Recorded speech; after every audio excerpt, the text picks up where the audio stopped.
Que ya viene la revolución, para que se asustan será pa' mejor. Es el pueblo entero el que ya está gritando, ¡viva la revolución! Iranian nuclear weapons development. They have turned the island into a communist hellhole. The experiment in Venezuela has failed completely.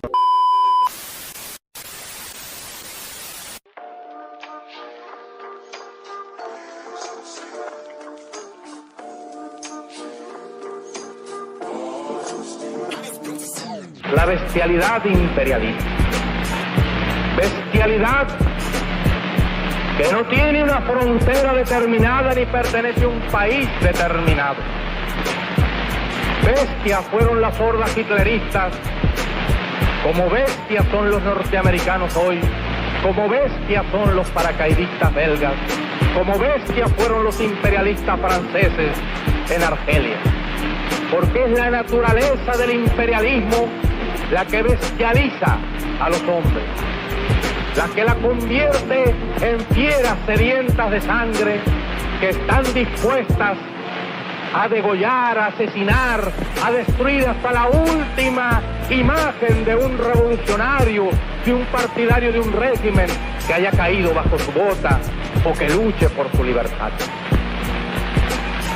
Y la estatua que recuerda a Lumumba, hoy destruida pero mañana reconstruida, nos recuerda también en la historia trágica de ese mártir de la revolución del mundo, que no se puede confiar en el imperialismo, pero ni tantito así, nada.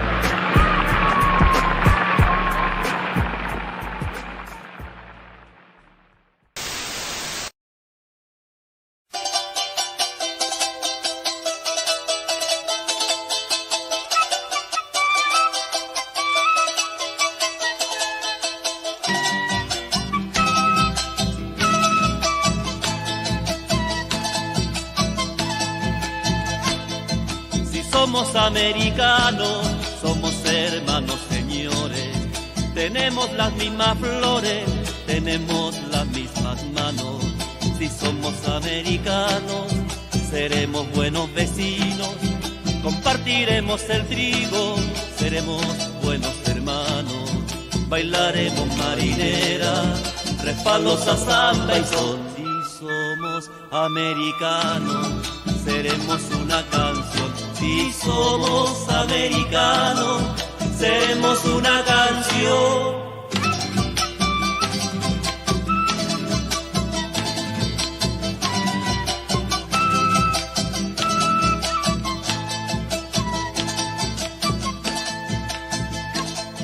Si somos americanos, no miraremos fronteras, cuidaremos las semillas, miraremos las banderas.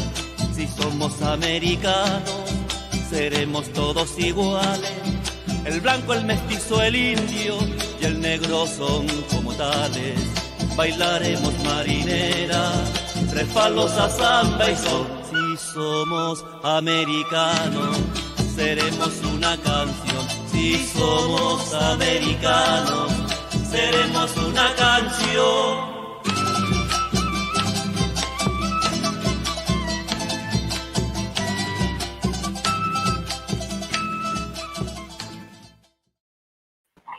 Everybody, welcome to episode 74, Unmasking Imperialism, Exposing Imperialist Propaganda in Mainstream Media.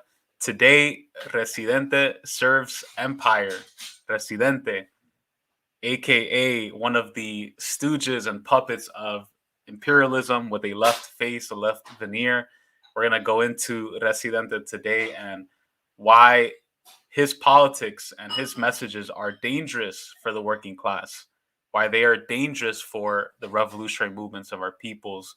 We're going to expose his attacks on anti-imperialist governments in Latin America and the Caribbean, in particular, Cuba, Venezuela, and Nicaragua, the troika of resistance, as we like to call them. And during today's episode, we're going to react to his new song, This Is Not America, and discuss how it perpetuates imperialist propaganda. We're going to talk about his support for U.S.-backed color revolutions and violence in all of the countries I mentioned, and how imperialist media hijack left aesthetics and music to attack genuine revolutionary movements, and also some of the ideological disagreements between Marxism, Leninism, and anarchism or ultra leftism, which I would say Residente is definitely more of a follower of, a subscriber of.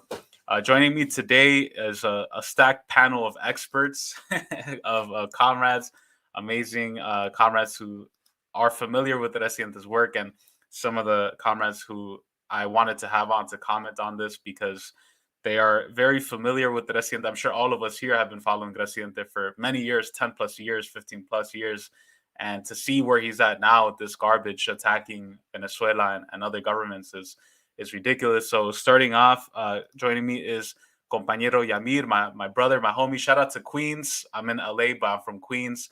Yhamir is a Colombian activist based in New York City. He is the host of the Bolivarian Flame and is with Troika Nation. Please subscribe to the Bolivarian Flame. How's it going, compañero Yhamir?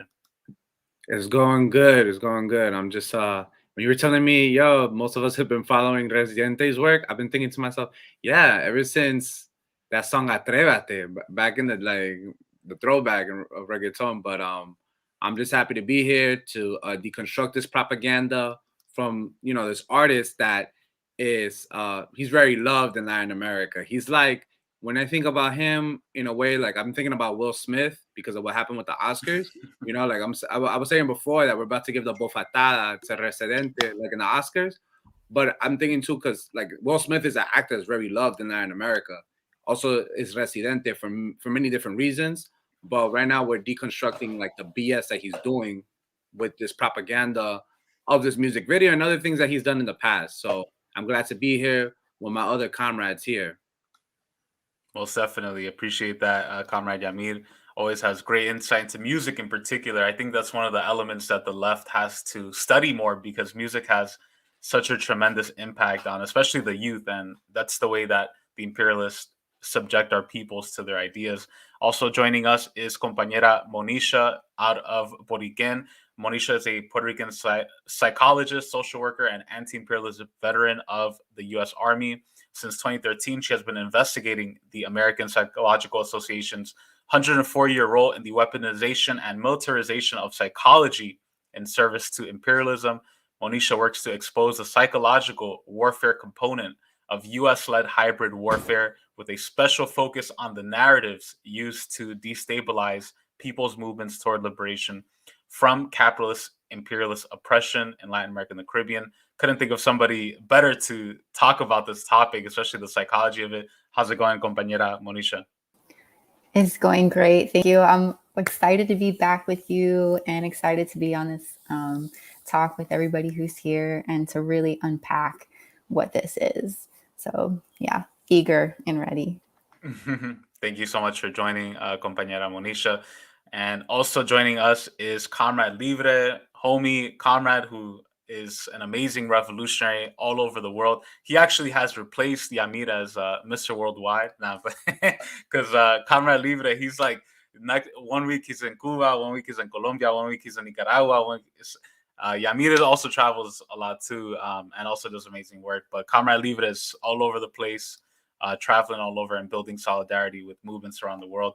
Comrade Libre is an Afro-Boricua poet, organizer, and communist based out of Miami, Florida, whose organizing involves moving theory into practice. As a member of the Troika Collective, they organize in their communities, and as internationalists, they build with movements in the Global South and across Turtle Island. How's it going, Comrade Libre? Peace.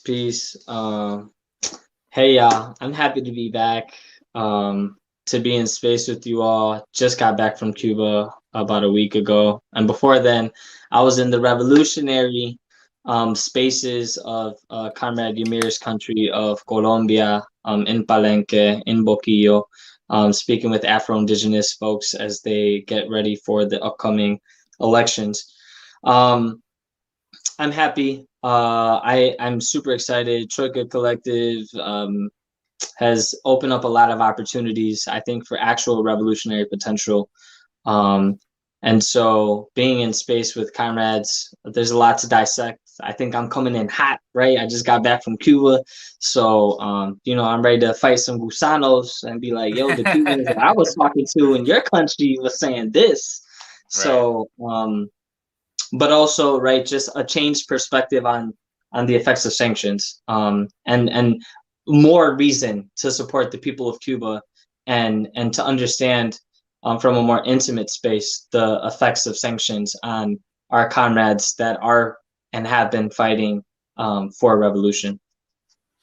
Most definitely. Thank you so much, Comrade Libre. And by the way, shout out to Comrade David Soberg, loving the flags on display. I gotta up my flag game. I just have this piece of I think it's from Michael's. It has Ophelia's name on it. My name was on it, but it fell down, so I gotta fix that.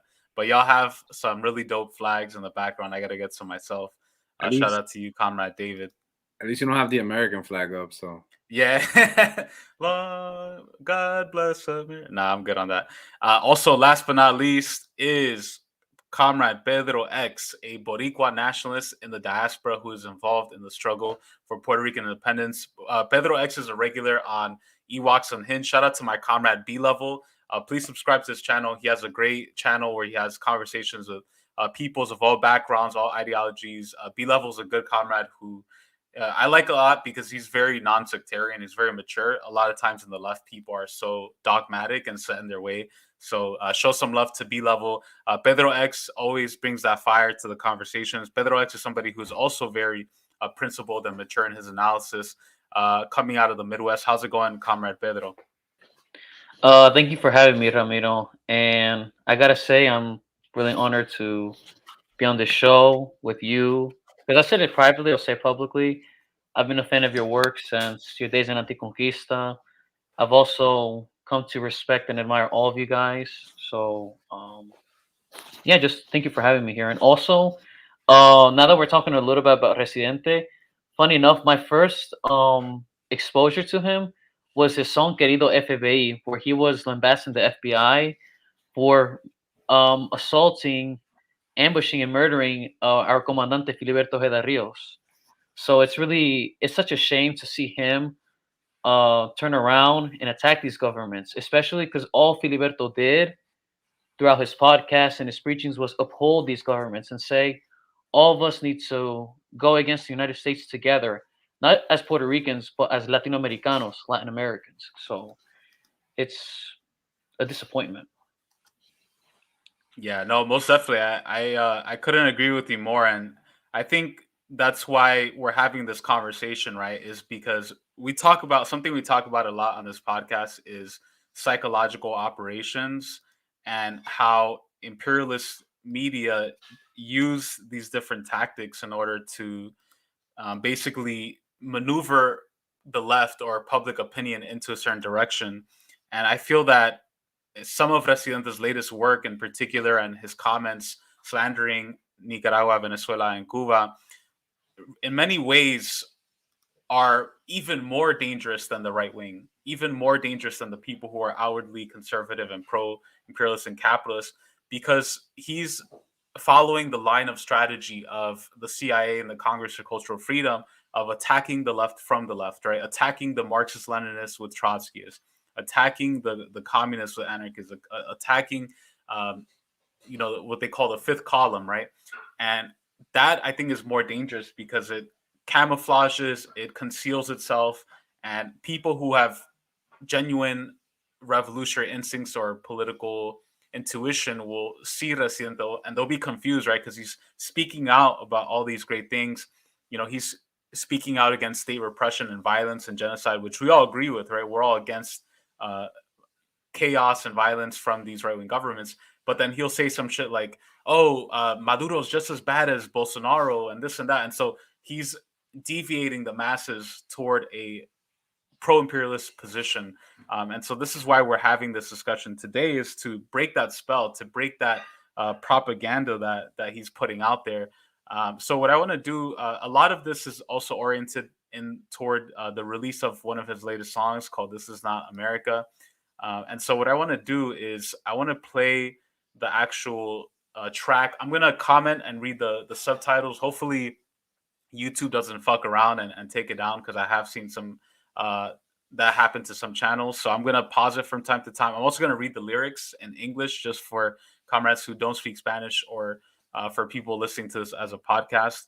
And so we'll go through this, and then we'll comment afterward with all the comrades, their analysis on everything that's going on. So let me just go ahead and hit play on this.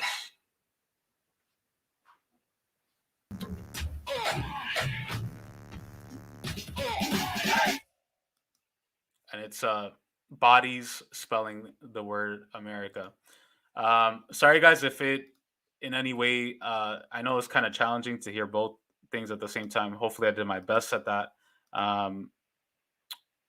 Yeah, Libre, so maybe just say you don't own the rights to the song to be safe. Yeah, no, definitely. We'll see. I think it's still going on right now, so that should be fine. Yeah, as Big Till said, also a lot of emotionally loaded imagery. Let me just quickly give my comments before I pass it on to the comrades. I think the biggest thing that I wanted to touch on from the video, that I think is one of the things that a lot of us mentioned, is the fact that in the imagery of the protests, he showed images of the Venezuelan opposition, which is a reactionary right-wing US-backed imperialist force. It is not a genuine protest movement. It is a AstroTurf, quote-unquote, movement backed and funded by millionaires, by the CIA, and by US intelligence, and in many ways equating the Venezuelan opposition with genuine uprisings in other countries. He had images of Lolita Lebrón, the Puerto Rican independence fighter, and also Víctor Jara in Chile, who was murdered at a soccer stadium in Chile.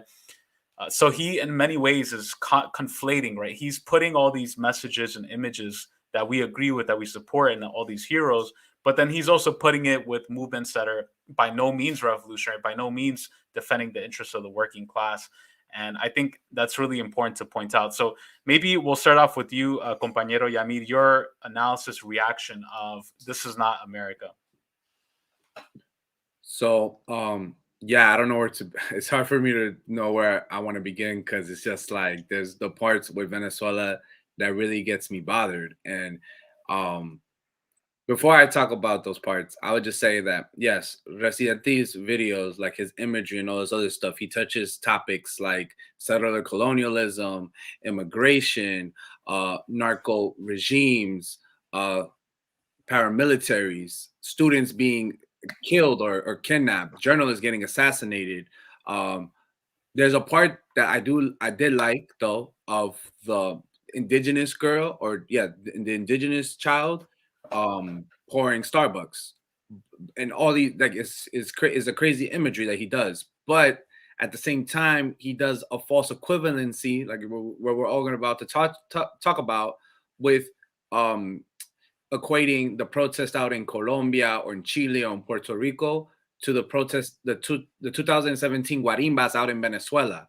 Like, the image of the person waving the Venezuelan flag in front of the cops that look like the ESMAD in Colombia is just like wrong. It's base propaganda. And also it's like fucked up. At the end of the music video, you see a guarimbero burn on fire. Like, I think about the victim, the Afro-Venezuelan Orlando Figueroa, who was an Afro-Venezuelan that was burned to life by the guarimbas. You know, the guarimbas were a CIA-backed a student protest movement that was meant to stir up Venezuela and try to create a civil war context in order to be a pretext for U.S. military invasion. So for Residente to do this is just straight up just garbage, and straight up like he's being an op. Like, he's using leftist aesthetics like Víctor Jara, like the Zabatista woman, like Lolita Lebrón, and just like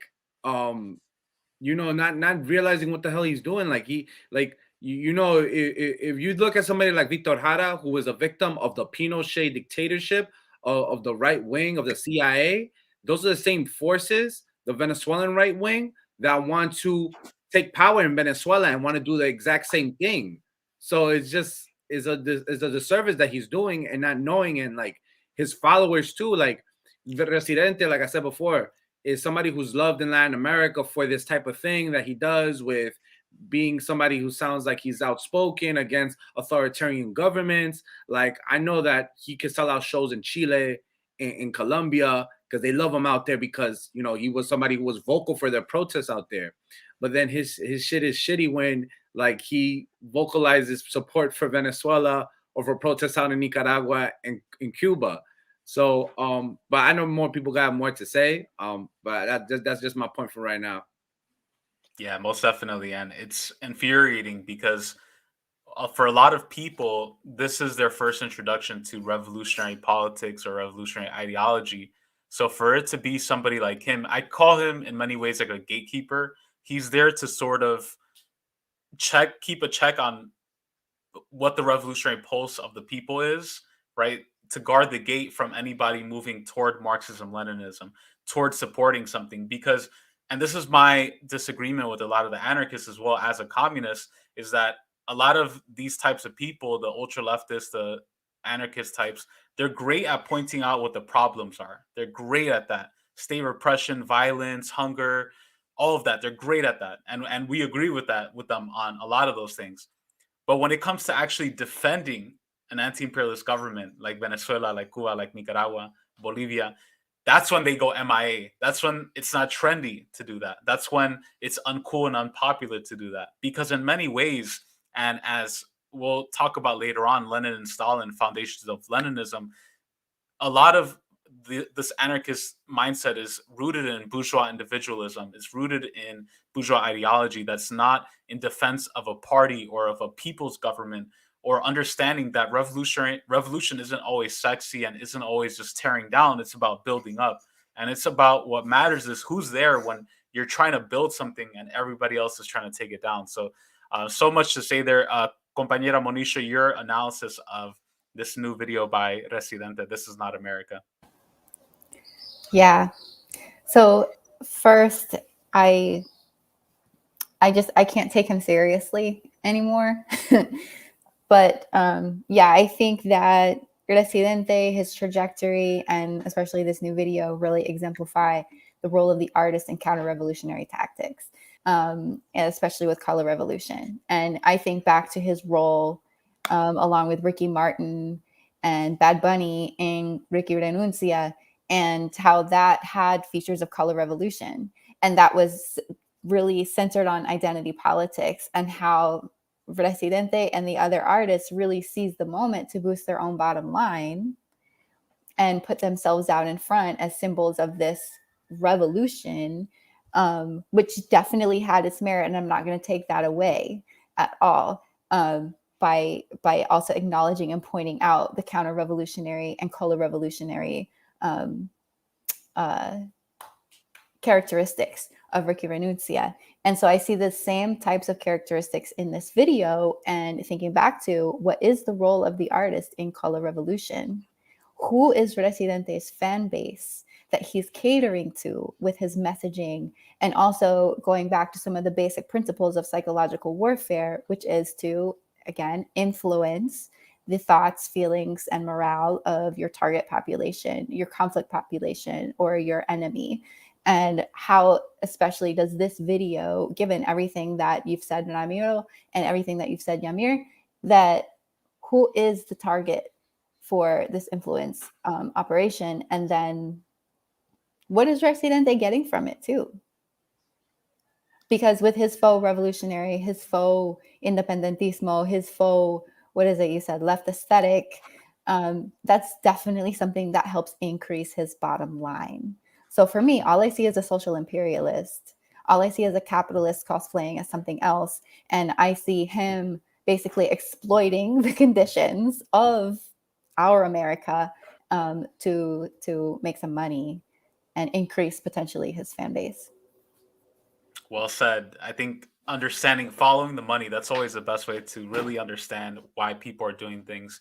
Honestly, I've never been a fan of Bad Bunny. People treat him like he's some revolutionary Lenin hero. And, you know, I don't want to be a hater too. Like, he has good music and stuff like that. But for me, it's a problem when people are like, oh, he's just so woke, a revolutionary leader. It's like, come on, bro, let's be real. He knows that this is a wave that he can ride to make money. And he's just using it. And I feel like in many ways, Residente is brilliant at that. He understands that so well, and he understands that to a T, to where it's very dangerous. Before I pass it on to Comrade Libre, this is a clip because Comrade Libre just came from Cuba.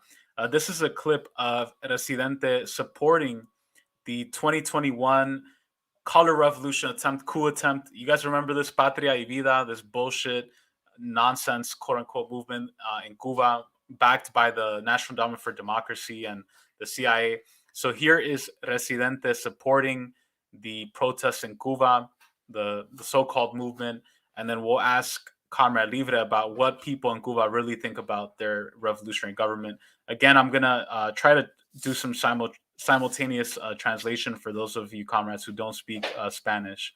So let's just hear part of this. Este es un mensaje de apoyo a las manifestaciones en Cuba para que se manifiesten. This is a message of solidarity in support of the protests in Cuba. Con toda la fuerza, así como se manifestó Colombia y sigue manifestándose en contra de los abusos. Sending my strength to you, just as I sent strength to people protesting in Colombia. De su gobierno. Manifestarse es un derecho humano en cualquier parte del mundo y Cuba lleva toda una historia sin hacerlo. Protesting is a right in all parts of the world, and Cuba has a long time of not doing it. Esta manifestación nace de un pueblo cansado. No es un estallido mercenario, ni tampoco algo orquestado desde los Estados Unidos. Sabemos que los que this protest comes from a people who are tired of oppression. Quieren una Cuba gringa, se aprovechan de estas necesidades y forman su propaganda en las redes sociales y medios alternativos, pero no fueron los acomodados de Miramar ni del Vedado quienes.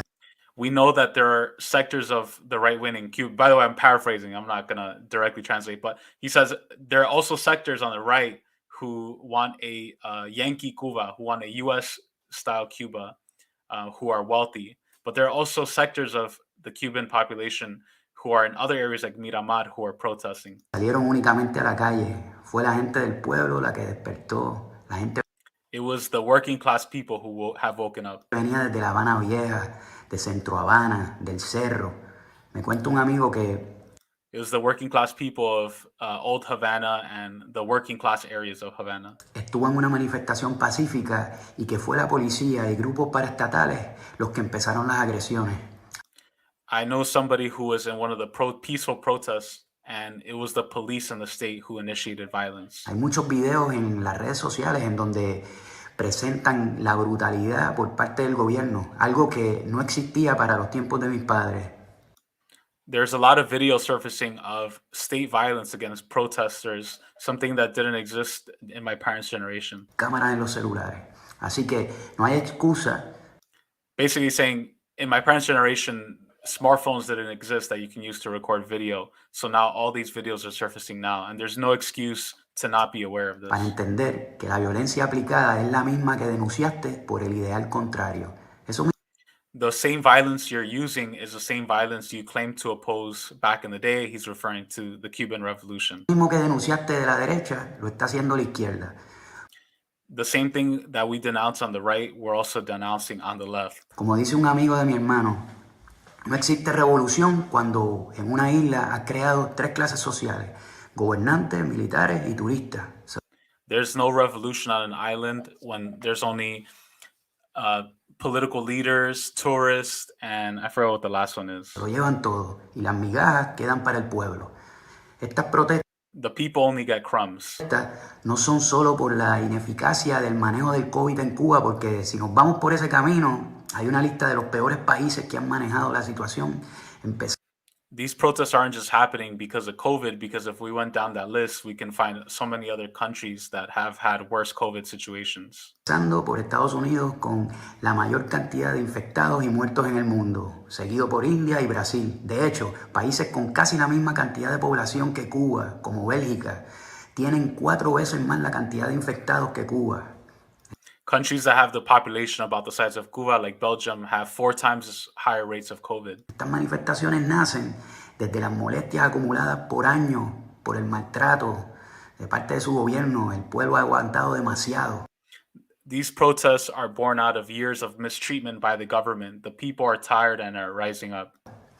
Y aunque el embargo no afecta directamente la ineptitud en el manejo del COVID, el embargo sí afecta colateralmente a la economía del país, la cual es crucial en medio de una pandemia. Pero también este embargo ha sido la excusa del gobierno cubano por años ante cualquier error cometido por ellos. The blockade against Cuba has impacted the economy for sure, but this has been the main excuse of the Cuban government in trying to explain why things are bad. Como dice un meme por ahí, para los que dicen que lo del embargo es una excusa, la solución es fácil. Quiten el embargo y así el gobierno cubano no lo puede usar como excusa. Ahora, el gobierno cubano tiene que decidir si va a actuar con la misma represión con la que ha actuado el gobierno colombiano, en donde han matado gente, desaparecido jóvenes. The Cuban government has to decide whether it will continue to act like the Colombian government, which has murdered and disappeared people. Amenazado familias, o si van a cambiar la historia de los gobiernos represivos latinoamericanos para actuar de manera distinta. Or if they will move away from the tradition of repressive governments in Latin America and form a new political trajectory. En donde se entable una comunicación entre los líderes de las marchas y el gobierno para que así ocurran los cambios que quiere el pueblo. Se supone que los gobiernos sean empleados públicos al servicio del pueblo, pero a casi todos los gobiernos cuando llegan al poder parece que se les olvida. Governments are supposed to be servants of the people, but most governments, when they come into power, almost always forget that. So I'll leave it there. This fucking idiot has no idea what the hell he's talking about.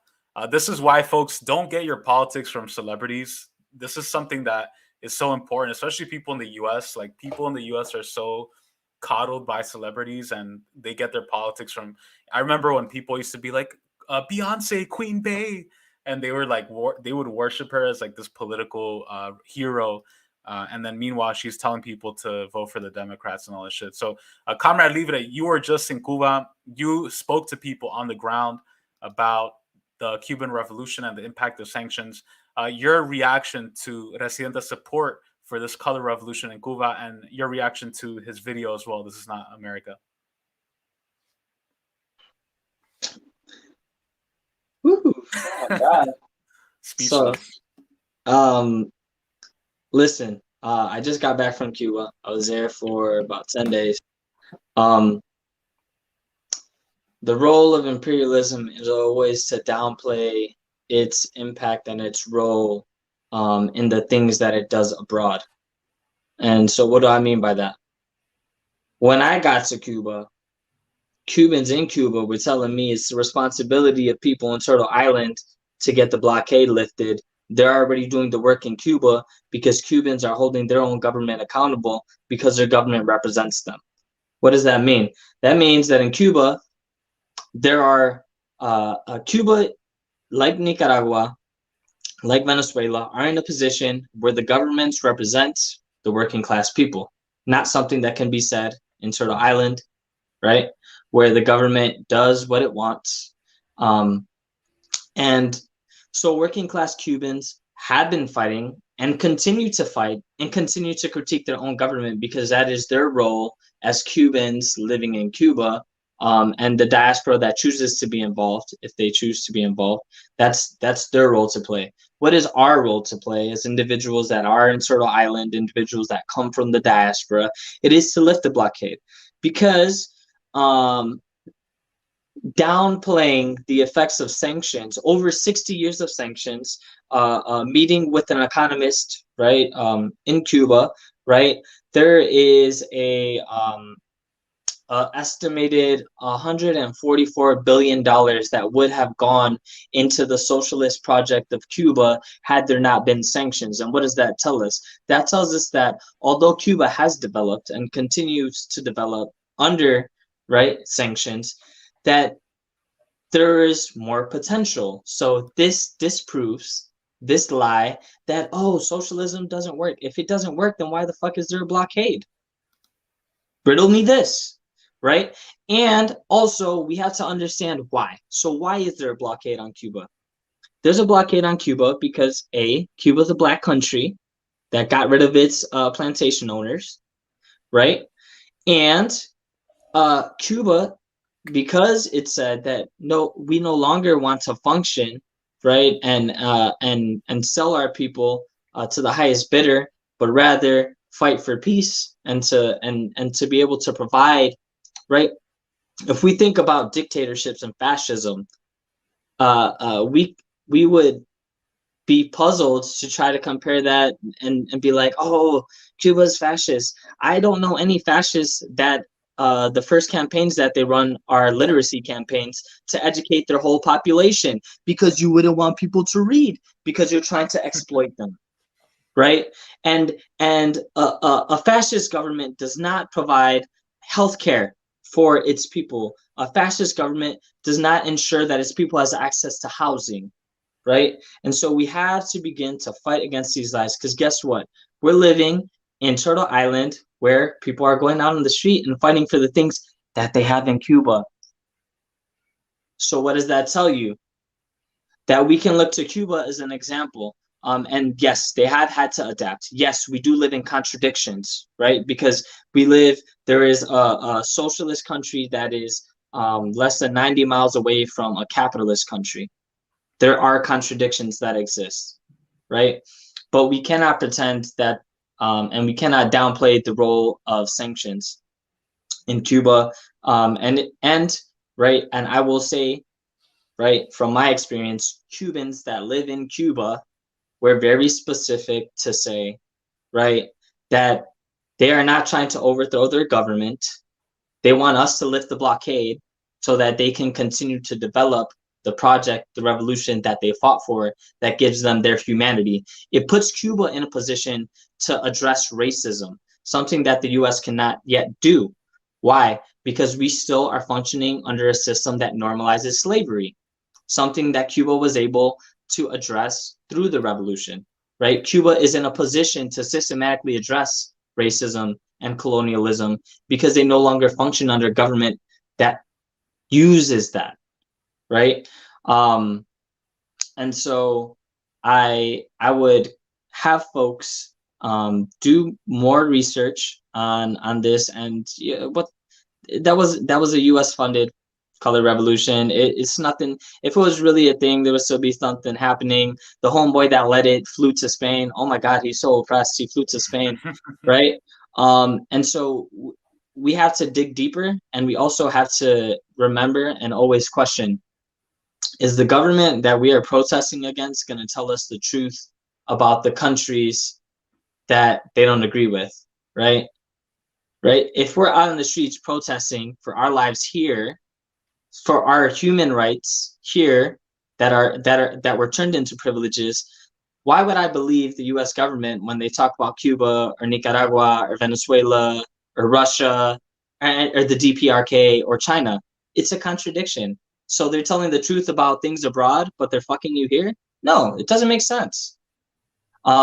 So and I get, like, I'm getting angry because, like, I was able to see the effects of sanctions, right? Like, there's sanctions in the abstract, and it's like, yes, support Cuba, 100%. Not everyone's going to get to go to Cuba. But to see the effects of sanctions in real life, and to see the struggle of Cubans, and even under sanctions, that they still say patria o muerte, it's like, yo, let's get rid of this patria y vida. Understand where patria o muerte comes from. Patria o muerte is a speech. It comes from a speech that Fidel said after the US government bombed and killed 63 people in Cuba.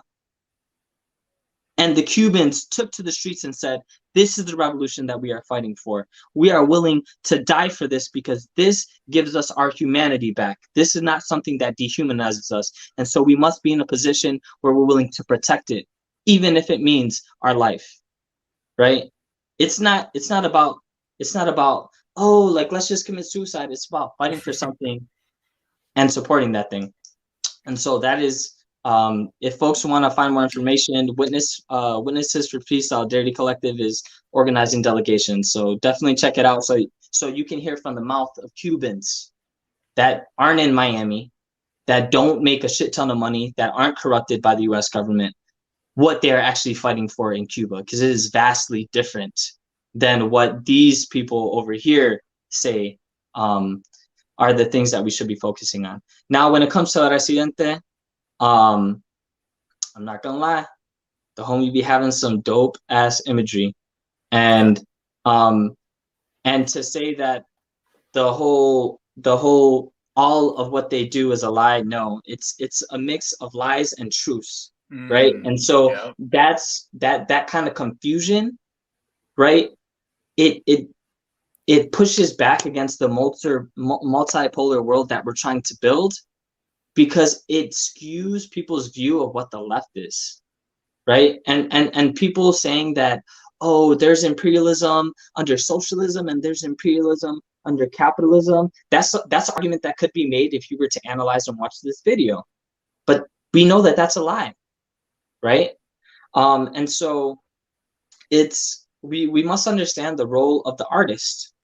There is a article by Devin Springer called Cultural Worker versus Creative. Look it up, right? Art holds a political role. Mao Zedong said this, right? And so we must understand that when we use a platform, that it is for and plays the role of propaganda, and will be used by any government to serve its purpose. So are you creating music for working class people, or are you creating music for bourgeois, right? And so it would seem like what Residente is doing is trying to play both, and this is something that is being done in this pink tide that's happening in Latin America, right? Boric, Pedro, all these people that are like critiquing and saying, oh, we're going to create a new progressive that isn't socialist or capitalist. It's like, please enlighten me, right? And so we can't fall for these tricks, and we have to hold Residente accountable, right? This is an individual that helped radicalize me. I'm not gonna lie, right? Yeah.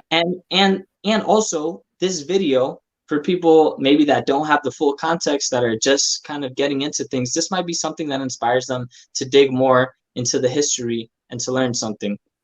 And so it is useful, right? But we also need to create accountability in our communities, so that we don't have to keep on giving space to individuals that are wishy-washy, right? And also, and my last comment, right? Residente is an artist that functions within the mainstream, as a lot of Boricua artists do. It is sad for me as a Boricua to see that we put out into the world some of the best musical artists, and yet we are still a country that is controlled by the U.S. government, right? And so it shows that we are only revolutionary to the point where it's palatable with imperialism, and that we will function within imperialism despite our country being fucked and being controlled by the U.S. government. We have to do better, but we also cannot. This is pop culture, so we do need to utilize it in the ways that we can, and then play that extra role of educating people, so that the aspects of it that are lies can be addressed, can be thought out, and we can be in curious space together. Well said, Comrade Libre. A great analysis of your trip to Cuba, what you saw, and also the appropriation, the commodification of music from Puerto Rican. I think that's very powerful. Comrade Pedro, your analysis of This Is Not America and Residente, how does that make you feel as a Boricua, as a communist, as a revolutionary who stands in solidarity with our revolutionary sisters and brothers in Venezuela, Cuba, and Nicaragua? Well, the first phrase that comes into my head, shout out to B-Level, is zero context leftism.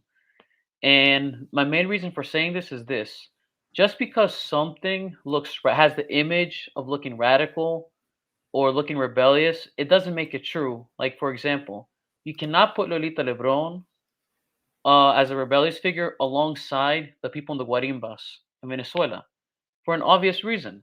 You don't even have to be an expert on this. Just look at what Lolita was fighting for. She was fighting for sovereignty. She was fighting for socialism, even when she entered the Nationalist Party.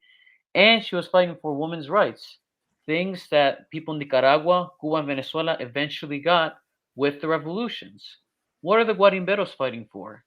You don't need to look as far as 2002.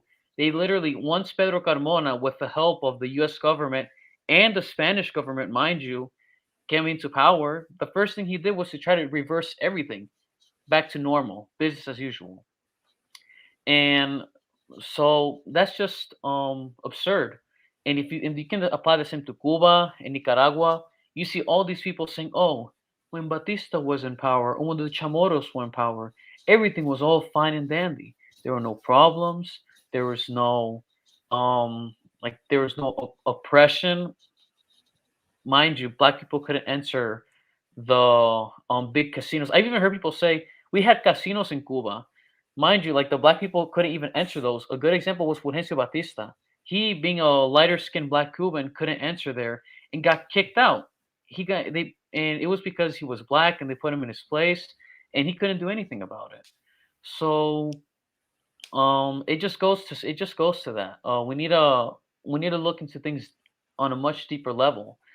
And also, when it comes to the embargo, I've heard many people say, like, what he's saying is not intelligent, is not deep. It's just a common narrative you see in the United States when people try to downplay the embargo, and they try to say that that it's both the embargo and the Cuban government's fault that Cuba's like that. No, it isn't.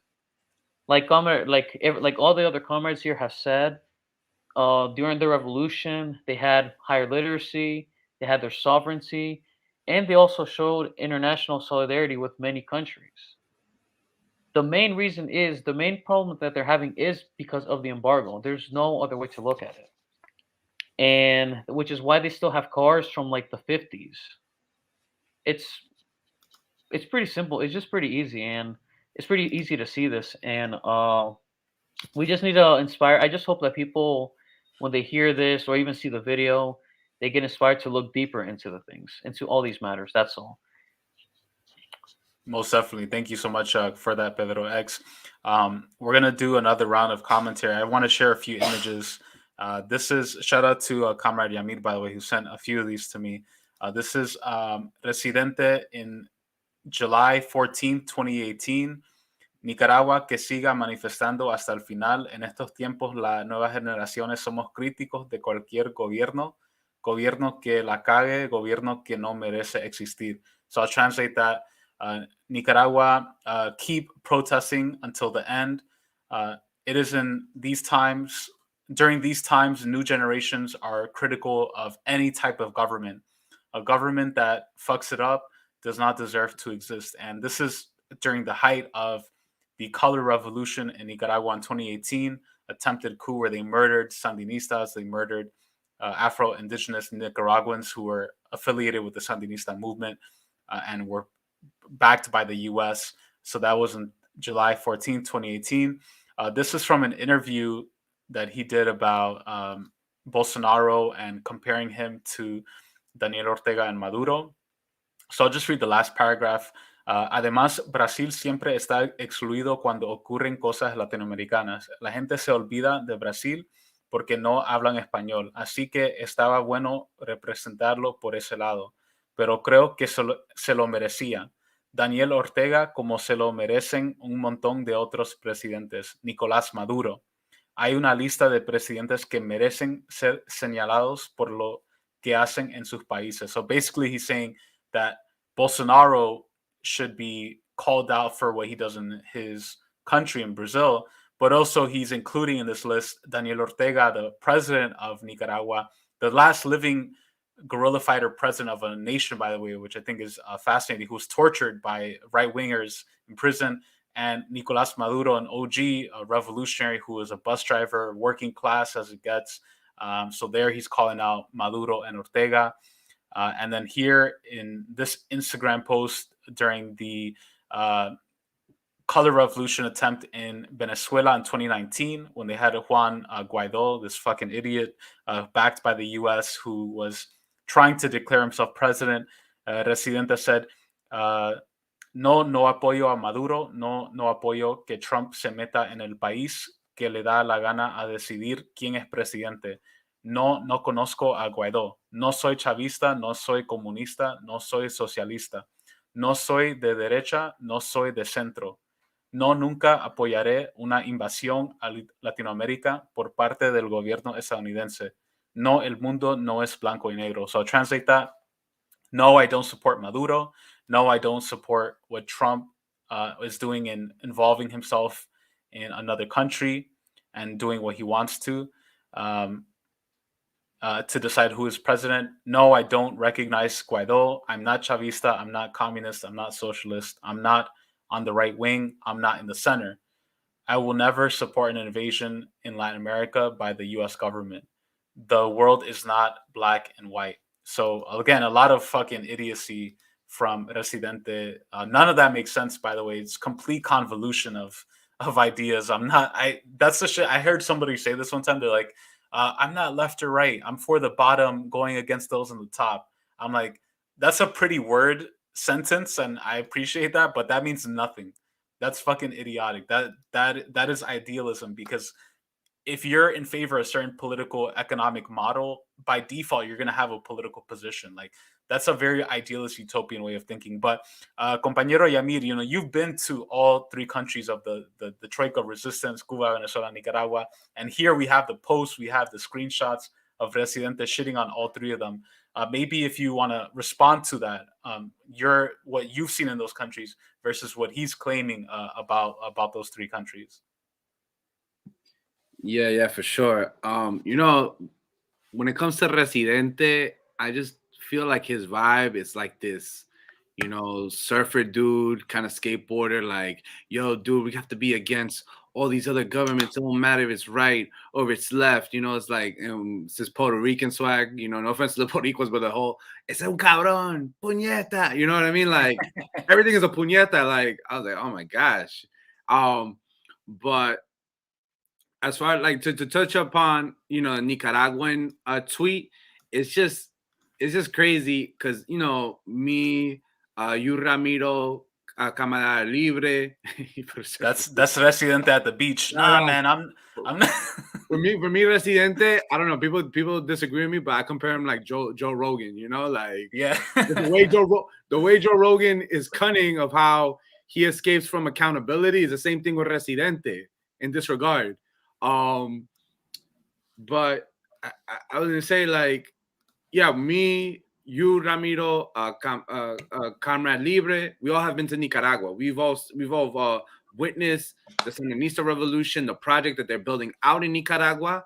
You know what I mean? Nothing's ever perfect, and there's things to critique, but there's also the intentions that's in like the center of it. And they're trying to build their own socialist revolution the way they want to build it. But now it doesn't help when you got somebody like Residente that wants to like cancel the Nicaraguan like revolution because he goes into what the color revolution, or like, I don't know if he knows what the hell he's going on or what he's doing. But as like my experience in Nicaragua, I saw that as a very, it's a very safe country, one of the safest countries I visited in Latin America. But like talking to people there and talking about the tranques, what they called it out there in 2018, which is the equivalent of the guarimbas. Those are equivalencies, they said they spent 3 months doing that, and they were like, El Comandante Daniel Ortega knew what he was doing because he's an experienced guerrilla fighter. Like we said, he's one of the last like guerrilla fighters in power like that, like OGs. So, they knew what they were doing, but at the same time, those tranques were blocking the roads. They were threatening Sandinistas. I remember going to the city of Masaya, which I heard they really burned a lot of places. They put a lot of graffiti out, and like I could tell some of this graffiti was gang graffiti, because they said about how a lot of MS-13 from El Salvador was paid by the Costa Rican right wing, because Costa Rica is like the Miami of Central America, where all these right wingers, Nicaraguan, Escualidos, Cubans get together and they plot against Nicaragua. That I was able to witness that. And as far as like, yo, I love that article that you posted, the BBC article. I remember I sent you that. I was gonna quote from that article, but yeah, like the whole thing about Bolsonaro, because Bolsonaro shows up in that music video. that he like, yeah, he's trying to be in solidarity with the Brazilian people, but he makes a false equivalency when he says that, oh, you know, I would have put Daniel Ortega, I would have put Nicolas Maduro, you know, like Daniel Ortega, you know, el comandante. Yes, there's been mess ups, and he's been somebody to fix that, like with the Mosquito and Afro Nicaraguan people in La Costa, which were like, they were part of the Contras because they allow themselves to be bamboozled by the CIA. There's been a lot of reconciliation under Daniel Ortega's government once he came back into power in 2007. It's not Bolsonaro and his fucking racist ass that keeps talking shit about the indigenous people in Brazil or the black people in Brazil. You cannot compare them. Also, the other thing that kind of annoyed me about Residente's remarks as far as Brazil, like he's like, oh, yo, you know, Brazil never gets mentioned because they don't speak Spanish, because they speak Portuguese. But you know, like in the Latin American community, we always mention Brazil some sort of way, or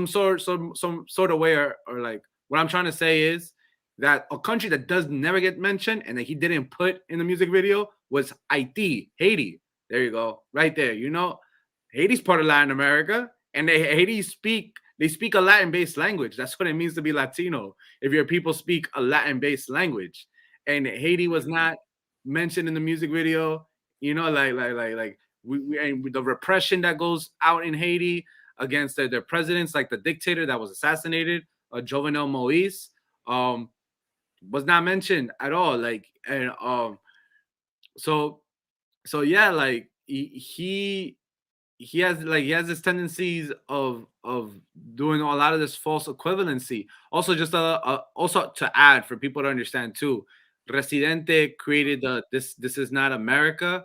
He got his inspiration from the Childish Gambino joint, This Is America, in 2018, where Childish Gambino talks about, you know, like the racism and gun violence, you know, and the killings and police brutality. But yeah, it's incredible. It's incredible too, because one last point too that I just remembered. You know, like Libre said, you know, like he grew up, you know, he came up listening to Residente. He's somebody who politicized him. You know, I'm somebody too that I have to admit, like I liked his song Latino America. I think we all could say that that's a beautiful song. You know what I mean? Like, and this is a song he came out with in 2011. And I mean, I think he was a different person at that time. Even he mentioned Operation Condor at the end of the song. I think there's a point where he says, yo perdono, pero nunca olvido. You know, like I forgive, but I never forget. It's a beautiful music video. And you know, you had El Comandante Hugo Chavez that loved, and I have a shirt right here. I have him on my shirt right now. That he loved the song, that he gave Residente. He donated to Residente la Orquestra Simón Bolívar, the Simón Bolívar Orchestra, for him to perform in the Latin Grammys back in 2011.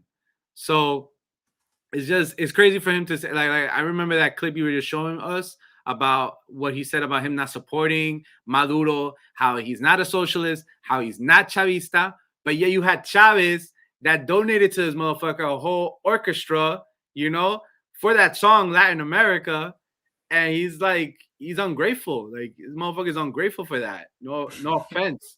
Yeah. And yeah, that's all I just wanted to say. Yeah, no, I think that's a great point. He's very ungrateful, and that's what bothers me. Even with a lot of anti-communist exiles that you meet from socialist countries who move to the U.S. and are engineers and doctors and all of this, and they're like, oh, I was an engineer back in the Soviet Union, but thank God I left, and now I'm making millions of dollars in the U.S. It's like, you are ungrateful for what socialism brought you. It was because of socialism that you had those skills to begin with. And I'm glad you mentioned Haiti as well. I think that's a great point. Haiti almost never gets mentioned because it is the example of why capitalism and imperialism doesn't work. I've been to Haiti twice, and I've seen the horrible devastation committed by the U.S., by death squads, the coups against Jean-Bertrand Aristide. And even when I met Aristide myself in 2019, when I spoke with him, he's a really cool dude, humble guy.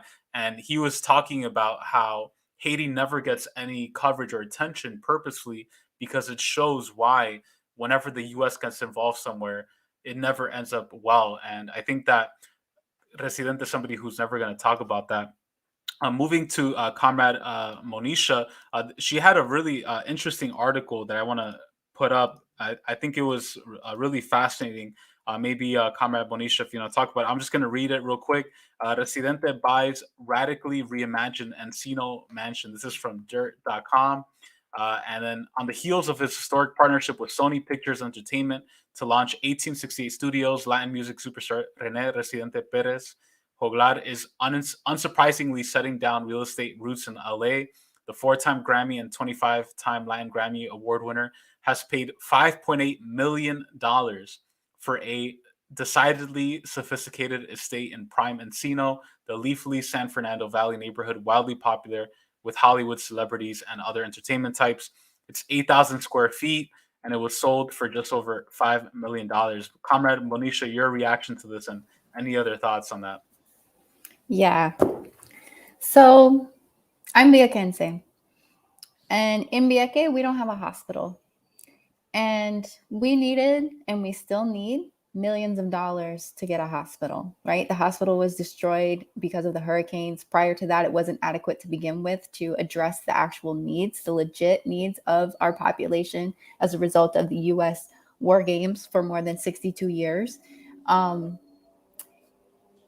The whole thing about Residente talking about the Cuban working class pisses me off so much because he does not give a rat's ass about the working class of his own country. He sits here and he talks about how we need to stand up for the working class of the Cuban people. Yet, while Viequenses are dying because there's no access to adequate medical care, while Puerto Ricans are dying because of all these blackouts, again, no access to adequate medical care, where is he? He's buying a $5.8 million mansion in California after doing a contract with Sony. So he needs to shut his mouth. He needs to take the working class out of his mouth, borrowing Will Smith, right? So when people look at Residente and they put him up on a pedestal, and I'm talking to my Boricuas right now, y'all need to take a deeper look at this individual and what he is doing and how he is exploiting you.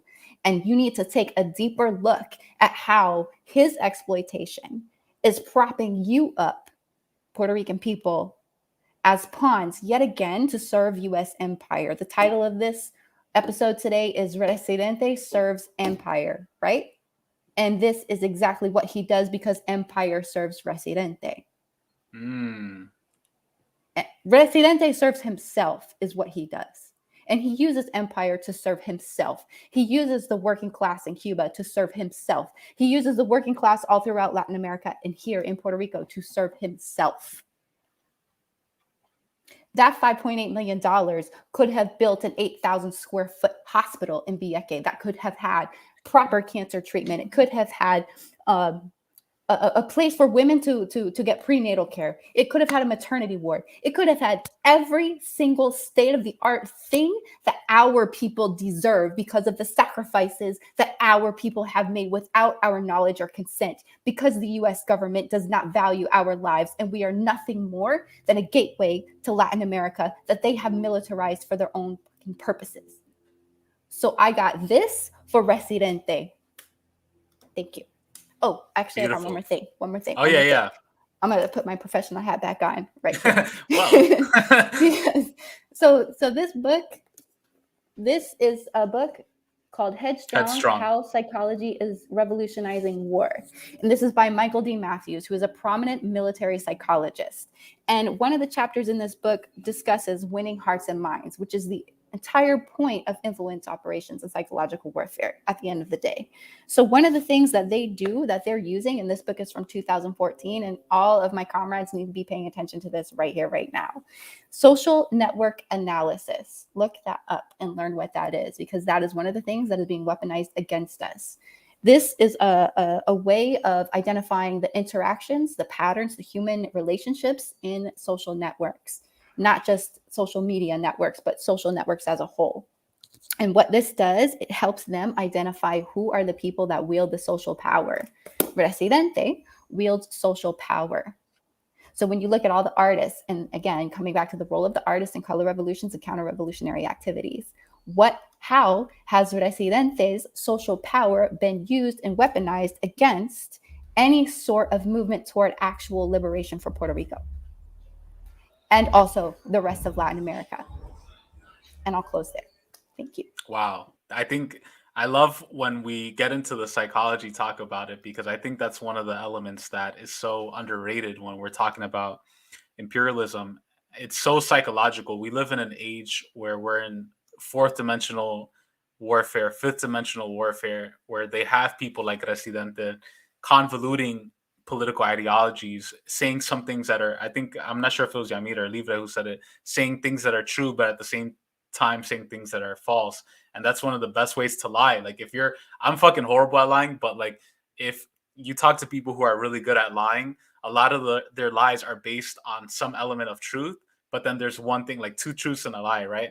And I feel like in many ways that's kind of like what Residente does, is that he is pointing out all these things that are correct, but then putting in this one, by the way, we should invade Venezuela. What?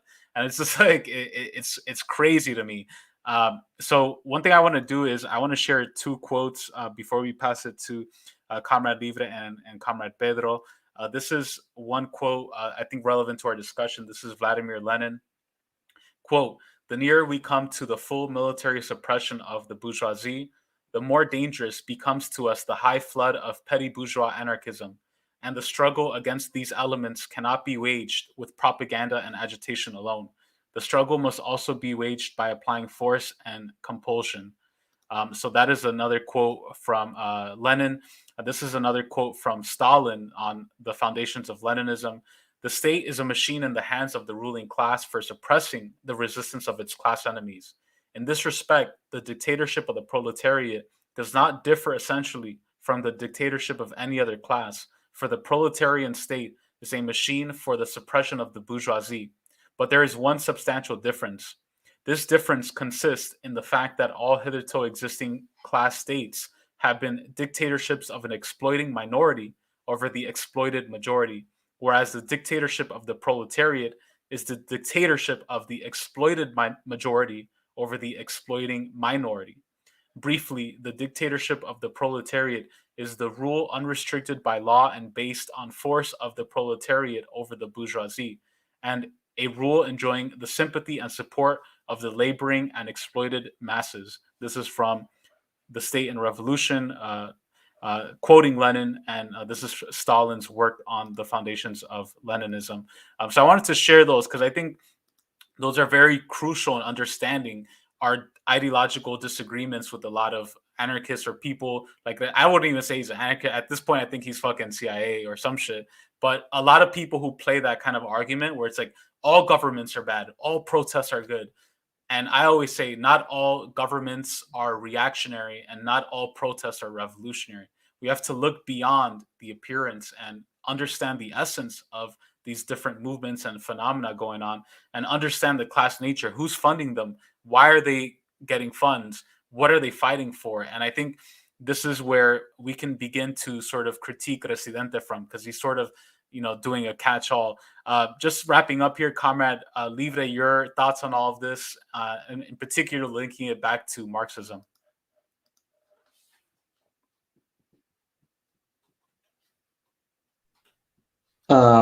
So yeah, I'm a scientific socialist, right? I'm not utopic. I think what bothers me is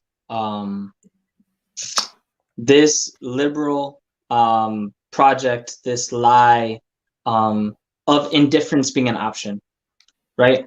And I would say that that it is a luxury to think, right? Because it's not actuality, to think that you can be indifferent. People that are indifferent function in favor of imperialism because you're choosing to take a stand by not taking a stand. We have to understand that everything that we do is political, and we have to understand that this is a fact. We don't live in a world, right, where we can get peace by not fighting. It's not a thing. It doesn't exist, because we live under violent conditions, which must be met with violence with the intention of peace, right? Because what we know about the socialist projects of Cuba, what we know about socialist projects of Venezuela and Nicaragua, is that if you talk to people, all they do is talk about peace, how they were able to fight for peace, how they can finally live and be treated with with human dignity. And that is something that the US cannot benefit from. And so imperialism will try to attack that. And so it angers me. I didn't even know this, so thank you, Comrade Monisha. I've actually been learning a lot. I've been taking notes, right? Yo, our people are suffering. This week, electricity went out for folks, right? The power grid that got privatized, it was supposed to improve. People's electricity bills are going up. People have been protesting and continue to protest. But where are these artists? Well, they only showed up when the camera showed up. God damn. Ain't that some shit? So that too is a political line, and it is a class line, right? Because they have a luxury to choose when they can or can't show up. And it's a value statement, right? Are you really with Boricuas? Do you really support the working class Boricuas? Or are you just there for those photogenic moments that you can push your next tour and give the impression, right, that you are pushing the line? And, you know, people, I know when we started making critiques, people were like, oh, like, but we can't just be critiquing like Residente because we don't have enough artists. And it's like, actually, it is our responsibility to critique Residente because they are misusing the platform that they have and also misinforming the people. While having access to resources and while having access to information, they are choosing to spread disinformation. And that hurts, right? Because as a Boricua, right, like, we're still fighting for this shit. And we also understand that people change. Residente did come from the barrio, right? This cannot be taken away from him. This is a fact, right? But they have put themselves in a position similar, unfortunately, to Daddy Yankee, where money has allowed them to change their political position and their class stand and who they choose to support. One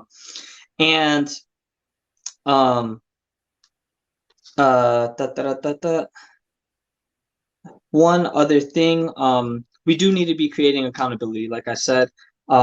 And also, I think when we talk about, like, when we're looking at this video and we understand that there are truths and that there are lies, we must also understand that the best critiques that we can get from any place comes from the working class people of those places. That is not to say that we cannot critique.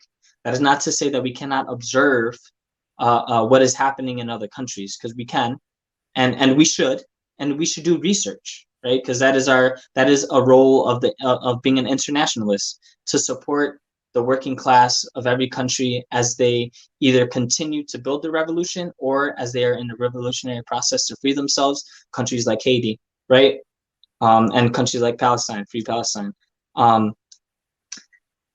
But, right, Residente is not talking to working class people in Cuba. I'm sure he's not talking to the people that I was just on the trip with, right, that have been fighting for this revolutionary process. And so our role is to uplift the voice of the people, of the working class of those countries, to understand the contradictions that exist in these countries, but also to understand what our role is in our country and how that helps our comrades in other countries, because it is our role, right? As a Boricua, I have to fight for the land that was stolen from indigenous people and new Africans in the same way that I have to fight to liberate my own country from the grips of imperialism. And that's my role. So the working class of every country has an obligation and a duty to resolve the contradictions that exist within their own country, to fight for the things that they want in their country. Cuba is doing that. We're not doing that here. And the people that should be, and the people that have access to do it in the country of Borinca, in my country, where my people come from, are also not doing that. Because like I said, we have, Bad Bunny was the world's most listened to artist last year. Why the fuck are the people without electricity? Why the fuck do we not have fully funded schools? Why the fuck do we not have hospital in Vieques when we know that these are not new problems. These are systematic and structural issues that can be addressed when we empty resources, when we hold ourselves accountable to the things that we say and not just theoretically support the left or theoretically support working class people, but in practice, do the labor of supporting our people and fighting for independence and self-determination of our countries. Beautifully said. We should send Bad Bunny a copy of a invoice to be like, hey, this is what you owe Puerto Rican to pay for all this shit that you're making money off of, because it's really disgusting to see that. And I think that's such a great point, holding people accountable. And I think a big part of that is money. Money is, the economics, the root of a lot of this stuff. So I think that's so well said. Comrade Pedro, your thoughts on Residente and also the use of music for imperialism? Well, first of all, amazing points, everybody. And regarding Residente, the thing I have to say is it's really disappointing here. First of all, it's really disappointing hearing him try to attack these governments when the official stance of the Puerto Rican movement, independence movement of Puerto Rico, is to support Nicaragua, Venezuela, and Cuba. Maria de Lourdes de Santiago from the Peep Party, she literally went there and shook hands with the leaders of these governments. I'm not sure she went to Nicaragua, but I know she met with Cuba, the Cuban government, and the Venezuelan government. And people try to anti-independence people try to throw her under the bus because of it. But besides her, the whole movement even said we oppose the embargo in Cuba. These are the official stances of our movement. And in addition to that, what makes this even worse is I don't know if most people know this, but do people know who his great granduncle is? His great granduncle was Gilberto Concepcion de Gracia. Don Gilberto Concepcion de Gracia was the founder of the Puerto Rican Independence Party, and he was the lawyer of Pedro Albizu Campos himself. Not once, but if I'm not mistaken, I think twice after the 1950 nationalist uprising. He's literally comes from this guy's family. The fact that he hears, and I know that if he's in his family, he knows of the revolutionary history. He knows of La Patria Grande, because that's what all these people were fighting for. He knows about Albizu. He knows about Betances. He obviously knows about Filiberto. So to hear him just turn around and do this and like hold these positions is kind of like I feel like it's a betrayal. And in addition to that, when Hurricane Maria happened, guess who were the only two governments who offered to help Puerto Rico when we were abandoned for 5 months with electricity? Venezuela and Cuba. They offered to go and fix the electricity in Puerto Rico for free, because Fidel in many occasions said, ayudar a Puerto Rico es como ayudar a un hermano. To help Puerto Rico is like helping a brother. They were going to do it for free, and Trump, and Trump in fashion was like, no, you can't do it. So we didn't get any help. And then later they started sending like the small help. Yeah, and send doctors too, exactly, Libre. Then later some help came in, but the help was not enough, and it still isn't enough. So again, like you guys all said, we need to get.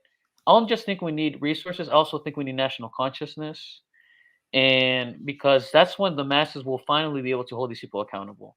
It'd be really cool to see. I know I'm not going to talk about Residente that much now, but Bad Bunny. I think Bad Bunny still has potential to redeem himself because he has been pointing out to Puerto Rican history, and when it comes to the political figures, he does send a shout out to all of our próceres, our leaders, our true leaders. And I think it'd be really cool if, in addition to the imagery that he promotes certain books like War Against All Puerto Ricans, Albizu Campos El Revolucionario by Federico Ribes Tobar, any books on Betances by the author Felix Ojeda Reyes, something on Filiberto, something on the Young Lords. If you were to do that, then maybe I'm sure he could inspire a lot of his audience to read books. Exactly, Betances. There you go. If you were to do that, yeah, like I was saying, if you were to do that, I'm sure many people would be inspired to read these books and actually get the national consciousness. And that's of course in addition to all the things the Comrade said. You know, donating to help with the hospitals and and electricity. You know, so yeah, that's Beautiful. my shtick. Beautiful, beautiful. We do have to head out here, but I do want to take a final round of comments from the comrades who are on this panel. It's been a really dope discussion, and I think you're not going to really find this because a lot of people are just fucking hyping Residente up. They're like, oh my God, he's so revolutionary, he's so this. And I think it's cool to be able to critique this not only as Latinos, but as communists, as Marxists, from a revolutionary perspective on why his point of view is extremely counter-revolutionary, reactionary. Starting off with you, compañero Yhamir, I do want to show this flyer. This is an upcoming event coming up in New York. Do you want to talk a little bit about that, Yhamir? Yeah, for sure. Yeah, thank you again, Ramiro, for having me on the show to talk about this topic.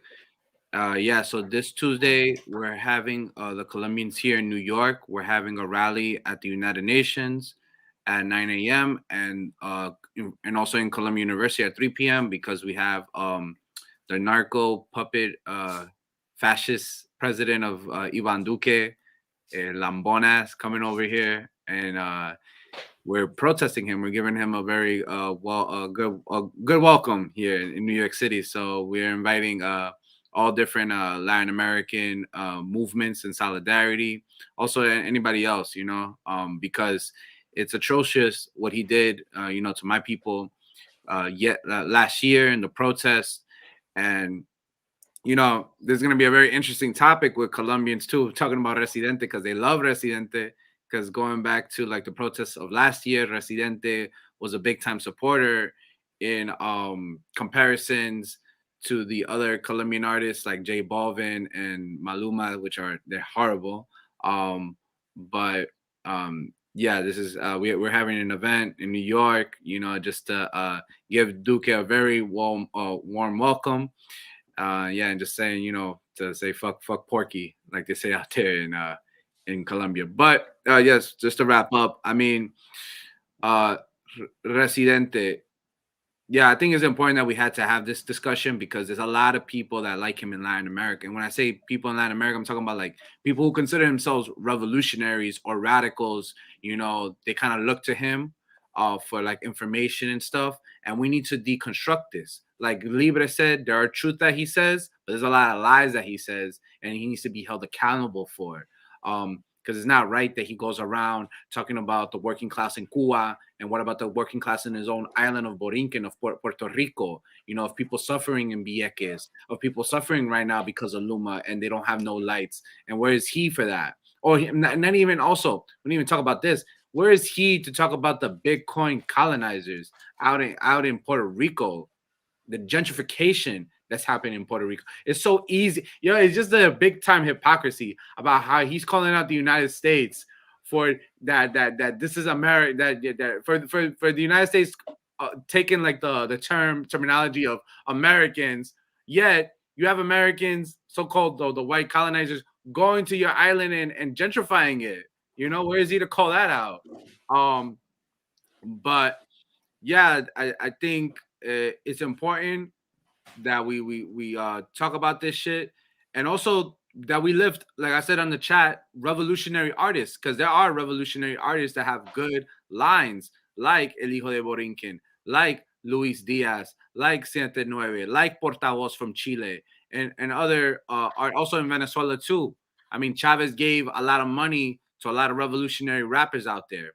So yeah, like, you know, at the end of the day, you know, we're gonna understand who's really there when the shit like hits, when the shit implodes. And it's like Libre said, you cannot just be, and I like what Comrade Libre said, you cannot just be in solidarity in theory, but also in labor, you know, and you know, being there to be part of the history, be part of the revolutionary process. Like right now, I'm about to go to Cuba, you know, to do some work out there. You know, I'm gonna be part of a brigade where we're gonna do agricultural work, you know, and I'm gonna learn this is gonna be my second time going to Cuba, and to learn more about the revolution, you know, because like it's so easy just to be like a Marxist, Leninist in a freaking classroom, in a book, or in a song. It's another thing when you're doing it out there. You know what I mean? Stop being, you know, like, and that's another thing too. When I was in Cuba working in the fields, I won't forget how the students out there made me get into Bad Bunny because they love Bad Bunny out there. So, yeah, you know, we should also send that to Bad Bunny too, saying that like the revolutionary students out in Cuba working in the fields, they love your music and they want you to work in the fields with them. Most definitely. Beautifully said, Comrade Yhamir. Comrade Monisha, your final thoughts on all of this, on Residente and everything we've been talking about. Thanks. And thanks for letting me get that off my chest earlier. I think that one of the things that is most important for us to take away from the lesson that Residente is giving us right now is in addition to theory, in addition to practice, we need to be studying these tactics so that we can understand how we are being influenced and manipulated, and how our movement toward liberation is being undermined through these tactics, and how we're actually, in some ways, through celebrity culture, celebrity worship, you know, giving passes to celebrities because we think, oh, they're celebrities, they may not know any better. Yep. Yes, they do, especially if they're ops. And so by studying these specific types of operations, which I'm happy to offer classes, it I think can make even better what we are trying to do to liberate ourselves from these oppressive systems. So I want to encourage that strongly. Study psychological warfare. It is the basis of all things that are being used against us. And those resources are hard to find. So tap into people like myself, Ramiro, Unmasking Imperialism, and others who are doing the work to bring the information to you, because there needs to be dedicated learning and study about this specifically. Thank you. Thank you so much, Monisha. Well said. And I always advise people, read a marketing textbook, a capitalist marketing textbook, and you'll see so many of the strategies used for regime change operations and in terms of selling a product, because regime change is a product and you have to sell it. You have to get the consent of the consumer, quote unquote, in order to sell it. And we're being sold a shitty product, so we have to be aware of that. Thank you so much, Comrade Monisha. Comrade Libre, your final thoughts on all this? First of all, manufactured consent, right? Yep.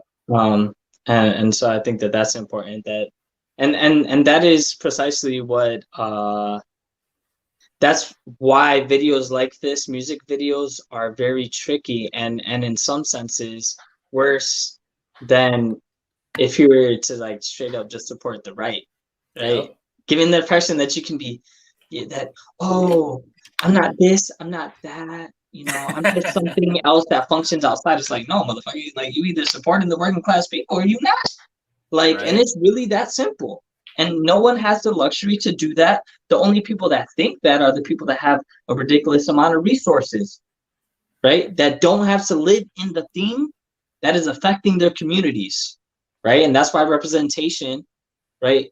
We need to understand that representation itself is not what we need. What we need are individuals that are in solidarity with working class people. So what is your political line, right?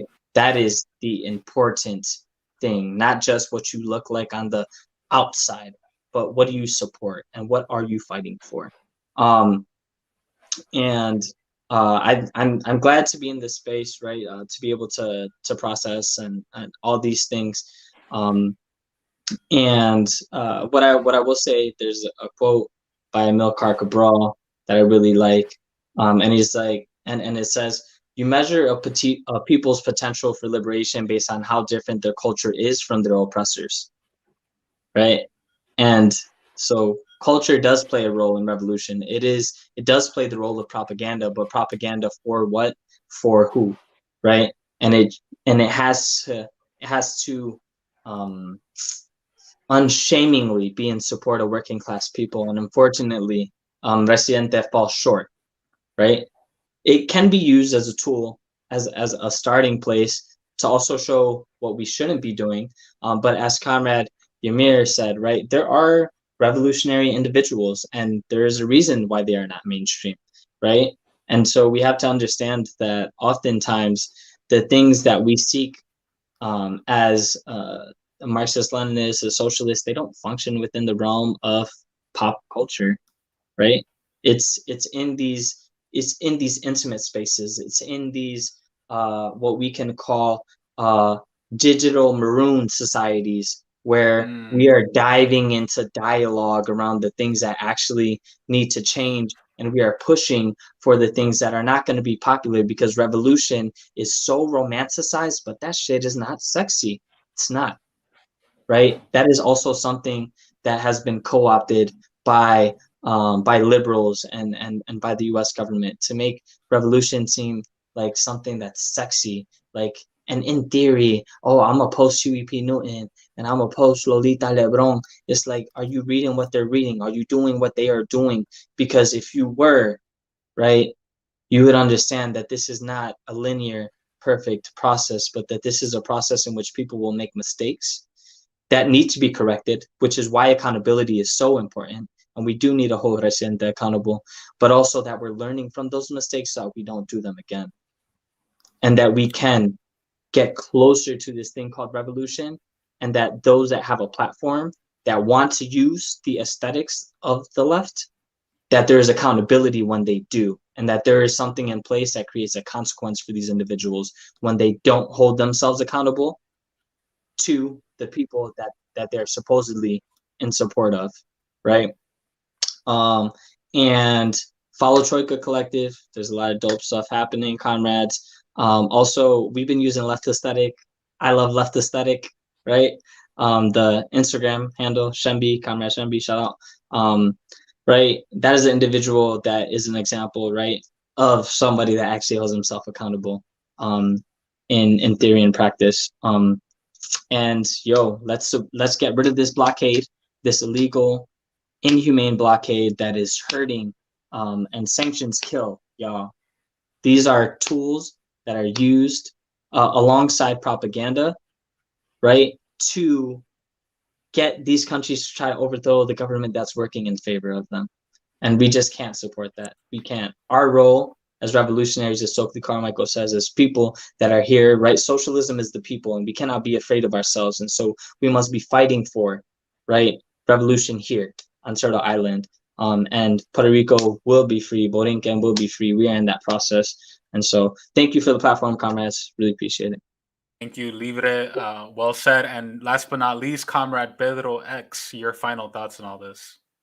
Well, before I say my last 2 points, I just want to say again, thank you for having me on this panel, Ramiro, and thank you all for being so gracious to even allow me to take part in this conversation. Well, the first point I'd like to make is one that Malcolm did back in sometime in the 60s, which was when he mentioned that in the Black community, most of the leaders that they had were either comedians, singers, and celebrities.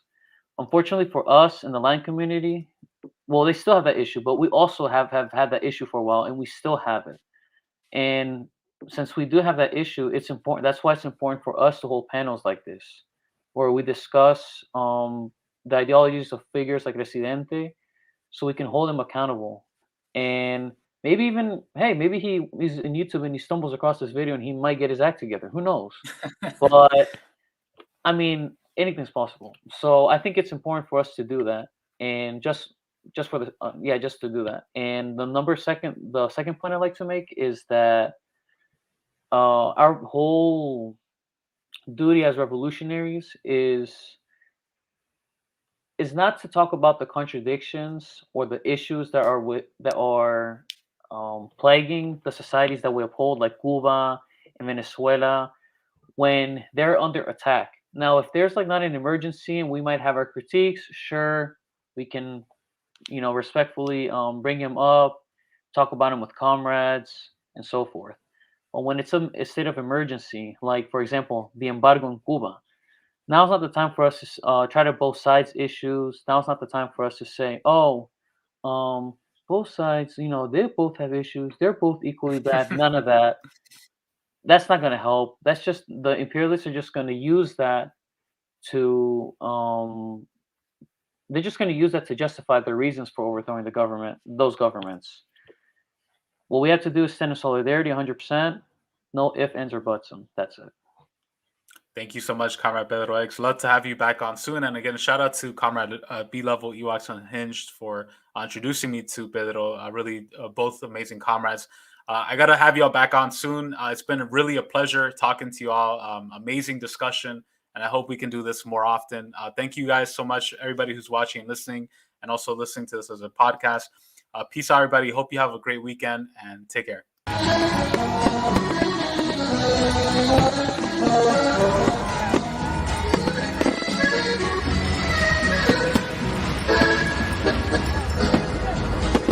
Me contaste aquel muchacho, el que vendía tortillas, se salió del seminario para meterse a la guerrilla, murió como todo un hombre allá por el cementerio, cometió el atroz delito de agarrar la vida en serio, cometió el atroz delito de agarrar la vida en serio. No se me raje mi compa, no se me ponga chusmón, que la patria necesita su coraje y su valor. No se me raje mi hermano, no me vuelva a ver para atrás. La milpa está reventando y es tiempo de cosechar.